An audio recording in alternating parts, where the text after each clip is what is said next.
Assalamu alaikum wa rahmatullahi wa barakatuhu, my dearest viewers and subscribers. How are you all, everybody? I hope you are all doing well and also to take care of yourselves these days. Welcome back once again on my YouTube channel. So, last video lecture, I will lecture the exercise of poem number 2 named Nath, written by poet Mahrul Qadri. I hope you can understand all the parts of the poem like Markazi Khyal, Khulasa, Navesi, question answer, exercise, verse explanation. But is this have any problem of this poem? Again, I will send it to you. Write into your comment. I will resolve it as soon as possible. So today I will start the next chapter unit. Number 3, named Ikhlaq Hasna, written by author Musannif Shibli Numani. So without wastage of time, let's start with me. And one and the last thing, if I will started the video, please, if you are new in my channel, please subscribe my channel, press the bell icon and also share my video. जी ये हैं हमारे author, हमारे मुसन्निफ शिबली नुमानी साहब। ठीक है, चलिए अब थोड़ा सा इनके तारुफ पर मैं जो कि है इनका तारुफ आप लोगों को वाज़ह कर दूँ। ठीक है, उसके बाद हम जो कि है सबका बाकायदगी से आगाज़ करेंगे। सबसे पहले जाई पैदाइश है उनकी 1857 और जाए वफ़ात है उनकी 1914। अब देखते हैं अपनी इस ज़िंदगी के इस दौरानिया में बचपन से लेके यहाँ तक उन्होंने क्या क्या काम किए, कौन कौन से काम सर अंजाम दिए, उसके बारे में मैं आपको वाज़ह करती हूँ। शिबली नुमानी कस्बा बंदोल ज़िला आज़मगढ़ हिंदुस्तान में 1857 में पैदा हुए। ठीक है, यानी उस टाइम अभी पाकिस्तान और हिंदुस्तान अलग नहीं हुए थे। उनके वालिद शेख हबीबुल्ला वकील थे। शिबली ने भी कुछ अरसा वकालत की, फिर अलीगढ़ में फ़ारसी के उस्ताद मुकर्रर हुए। वहाँ उन्हें सर सैयद अहमद खान, हाली, मोहसिन मलक और प्रोफेसर निकलसन आर्नल्ड की सोहबत से मुस्तफ़ैद होने का मौका मिला। सन 1892 में आर्नल्ड के साथ शिबली ने मिस्र, शाम, कुस्तुनतुनिया यानी इस्तांबुल और दूसरे इस्लामी ममालिक का सफ़र किया। सर सैयद की वफ़ात सन 1898 के बाद अलीगढ़ कॉलेज से इस्तीफ़ा देकर आज़मगढ़ चले गए। फिर हैदराबाद दक्कन के दायरतुल मारिफ की निज़ामत का ओहदा संभाला, यानी सर सैयद की वफ़ात के बाद। ठीक है, इन्होंने ओहदा संभाला। उसके बाद आखिर उम्र में आज़मगढ़ में उन्होंने एक अजीम अदारा दारुल मुसन्निफ़ीन कायम किया, जो आज भी काम कर रहा है, यानी वो आज भी जो इन्होंने अदारा कायम किया था वो काम कर रहा है। शिबली नुमानी शायर भी थे, लेकिन उनकी शोहरत का मदार ज़्यादातर उनकी नस्ल पर है। ठीक है, उनका शुमार उर्दू के बहुत बड़े नस्ल निगारों में होता है। शिबली ने अगरचा मतनू मौज़ूआत मसलन तारीख़ तनकीद, स्वान्या, सीरत तस्करा, अदब मौशरत, अकायद, तसव्वुफ़ और सियासत पर कलम उठाया, मगर उनके तर्ज़ इज़हार में अदबियत की शान मौजूद है।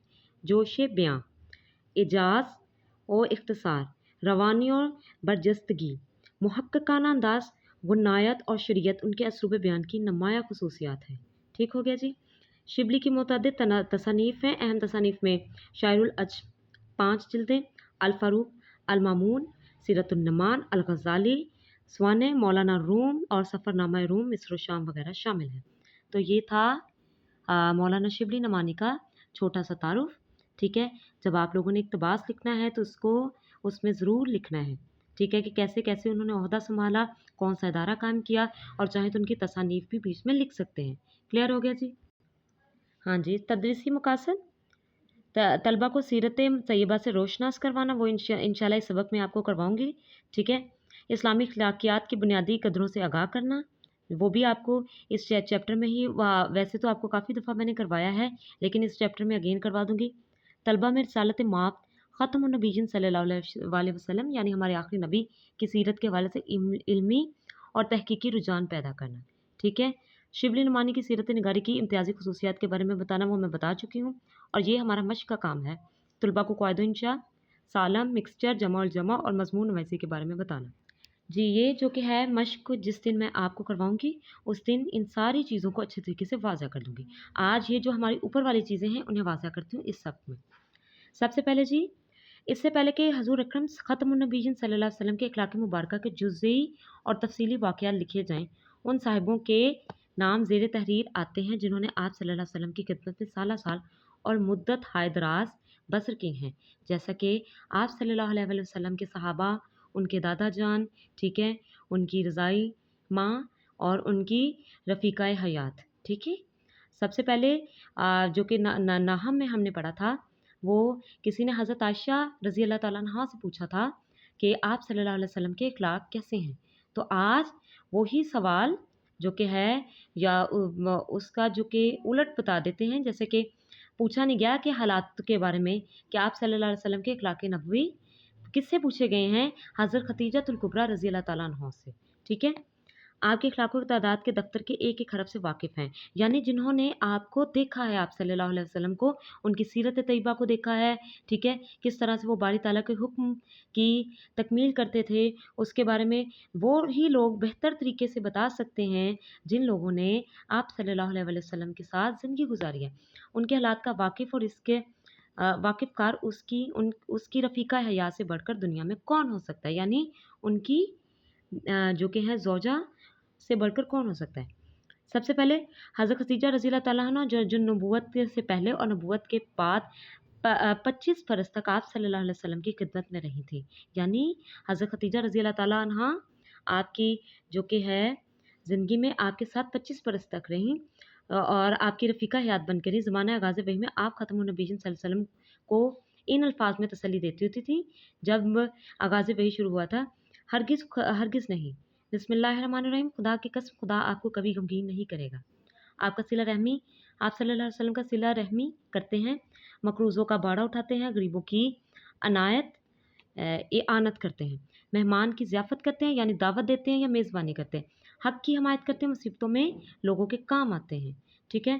اس کے بعد جی امہات المومنین حضرت عائشہ رضی اللہ تعالیٰ عنہا سے بڑھ کر آپ صلی اللہ علیہ وسلم کے اوصاف یعنی ان کی تعریف، ٹھیک ہے، تفصیل سے نہیں بیان کیے ہیں. فرماتے ہیں حضرت عائشہ صدیقہ رضی اللہ تعالیٰ عنہ آپ صلی اللہ علیہ وسلم کے اخلاق کے بارے میں کیا فرما رہی ہیں، اس کے بارے میں واضح کرتی ہوں. حضور اکرم ختم النبیین صلی اللہ علیہ وسلم کی عادات کسی کو برا بھلا کہنے کی نہ تھی، اور یہ عادات تو ان میں ہیں ہی نہیں تھیں، اور یہ ہم نے بچپن سے لے کے آج تک ان کی سیرت طیبہ میں سب سے پہلے جو اوصاف ہے یہ دیکھا ہے، صفت ہے وہ سیکھی ہے. برائی کے بدلے میں برائی نہیں کرتے تھے بلکہ درگزر کر دیتے تھے اور معاف فرما دیتے تھے. ایسے بہت سے واقعات رونما ہوئے تھے، جیسے سب سے بڑا واقعہ تھا اہل طائف کا، جب آپ صلی اللہ علیہ وسلم کے ساتھ بہت زیادہ جو کہ ہے برا سلوک کیا گیا تھا، ان پر پتھر برسائے گئے تھے، تب بھی آپ صلی اللہ علیہ وسلم نے ان کے لیے ہدایت کی دعا کی تھی. اس کے بعد آپ صلی اللہ علیہ وسلم کو جب 2 باتوں میں اختیار دیا جاتا تو ان میں جو آسان ہوتی ان کو اختیار فرماتے، اور آپ صلی اللہ علیہ وسلم نے کبھی کسی سے ذاتی معاملے میں انتقام نہیں لیا، کبھی بھی نہیں. لیکن جو احکام الہی کی خلاف ورزی کرتا یعنی اللہ تعالیٰ کے حکم کو نہ مانتا، خدا ان سے انتقام لیتا ہے، یعنی خدا کی طرف سے بموجب احکام ربانی آپ صلی اللہ علیہ وسلم اس پر حد جاری فرماتے تھے. ٹھیک ہے. آپ صلی اللہ علیہ وسلم نے نام لے کر کبھی کسی مسلمان پر لعنت نہیں کی، یعنی برے الفاظ میں معاذ اللہ وہ تو کبھی آپ صلی اللہ علیہ وسلم کر ہی نہیں سکتے. آپ صلی اللہ علیہ وسلم نے کبھی کسی غلام کو، لونڈی کو، آپ سب صلی اللہ علیہ وسلم کے لیے سب برابر ہیں، کسی عورت کو، خادم کو، جانور کو اپنے ہاتھ سے نہیں مارا. آپ صلی اللہ علیہ وسلم نے کبھی کسی کی درخواست رد نہیں فرمائی، لیکن کہ وہ ناجائز ہو. ٹھیک ہے. آپ صلی اللہ علیہ وسلم جب گھر کے اندر تشریف لاتے تو نہایت خندان یعنی مسکراہٹ والے، ہنستے اور مسکراتے ہوئے دوستوں میں پاؤں پھیلا کر نہیں بیٹھتے تھے، باتیں ٹھہر کے اس طرح فرماتے کہ کوئی یاد رکھنا چاہے تو رکھ لے. حضرت علی رضی اللہ تعالیٰ عنہ جو حضور اکرم صلی اللہ علیہ وسلم کی تربیت یافتہ تھے، آغاز نبوت سے آخر عمر تک کم از کم 23 برس آپ صلی اللہ علیہ وسلم کی خدمت کی. آپ صلی اللہ علیہ وسلم کی نسبت سے سوال پوچھا گیا، کن سے؟ حضرت علی رضی اللہ تعالیٰ عنہ سے. تو انہوں نے فرمایا آپ ختم النبیین صلی اللہ علیہ وسلم خندہ جبین یعنی ہنسمکھ، نرم خو، نرم مزاج اور مہربان طبع یعنی سخت مزاج اور تنگ دل نہ تھے، کوئی برا کلمہ منہ سے کبھی نہیں نکالتے، عیب جو یعنی کبھی کسی کے جو کہ ہے بارے میں برائی نہیں کرتے تھے، کسی کے اندر سے کسی کے عیب نہیں ڈھونڈتے تھے. کوئی ایسی بات ہوتی جو آپ صلی اللہ علیہ وسلم کو ناپسند ہوتی تو اس سے اقباس فرماتے. ٹھیک ہے. کوئی آپ صلی اللہ علیہ وسلم سے اس کی امید رکھتا تو نہ اس کو مایوس کرتے، نہ منظوری ظاہر فرماتے تھے، یعنی صراحتاً ٹھیک ہے انکار یا تردید نہیں کرتے تھے بلکہ خاموش رہتے. اور مزاج شناس آپ صلی اللہ علیہ وسلم کے اندر کے تیور یعنی انداز سے آپ صلی اللہ علیہ وسلم کا مقصد سمجھ جاتے تھے. ٹھیک ہے. और उनको समझ में आ जाता था कि आप सल्लल्लाहु अलैहि वसल्लम जो कि मिज़ाज शनास थे, कि आप सल्लल्लाहु अलैहि वसल्लम का अंदाज़ इस बात में जो कि जो किसी किस्म का भी उनसे सवाल पूछा गया है जिसका वो जवाब देने में नामंजूरी को ज़ाहिर फरमाते हैं, वो समझ जाते होते थे आप सल्लल्लाहु अलैहि वसल्लम का अंदाज़ देखकर कि आप सल्लल्लाहु अलैहि वसल्लम इस टाइम इस बात का या इस वक़्त इस बात का जवाब देने में कोई दिलचस्पी नहीं रखते। अपने नफ्स से 3 चीज़ें आप सल्लल्लाहु अलैहि वसल्लम बिल्कुल दूर करती थी। बहस व मुबाहिसा, हद से ज़्यादा किसी से बात करना, ज़रूरत से ज़्यादा बात करना और जो बात मतलब की ना हो उसमें पढ़ना। दूसरों के मुतालिक भी 3 बातों से परहेज़ करते थे। किसी को बुरा ना कहते, किसी की ऐबगिरी ना करते, किसी के अंदरूनी हालात की टोह में नहीं रहते थे, यानी किसी के अंदरूनी हालात जो कि हैं उसकी तलाश में नहीं रहते थे। और लास्ट वन, ये बाकी आप पढ़ लीजिएगा, रीडिंग बहुत ईज़ी है, ठीक है? उसमें आप सल्लल्लाहु अलैहि वसल्लम की पूरी सीरत नबी बताई गई है।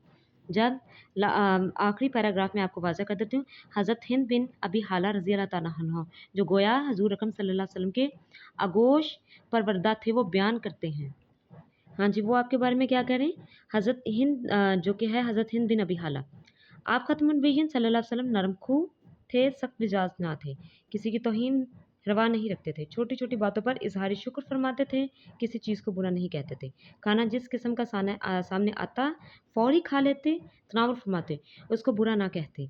कोई अगर किसी अम्र हक़ की मुखालफत करता तो आप सल्लल्लाहु अलैहि वसल्लम को गुस्सा आ जाता और इसकी पूरी हिमायत करते, लेकिन खुद अपने ज़ाती मामला पर भी आप सल्लल्लाहु अलैहि वसल्लम को गुस्सा नहीं आया और ना ही किसी से इंतकाम लिया। उसकी मिसाल मैं आपको पहले ही बता दी है कि जब अहले ताइफ ने आप सल्लल्लाहु अलैहि वसल्लम के साथ बुरा सलूक किया था, तब भी आप सल्लल्लाहु अलैहि वसल्लम ने उनके लिए हदायत की दुआ की थी।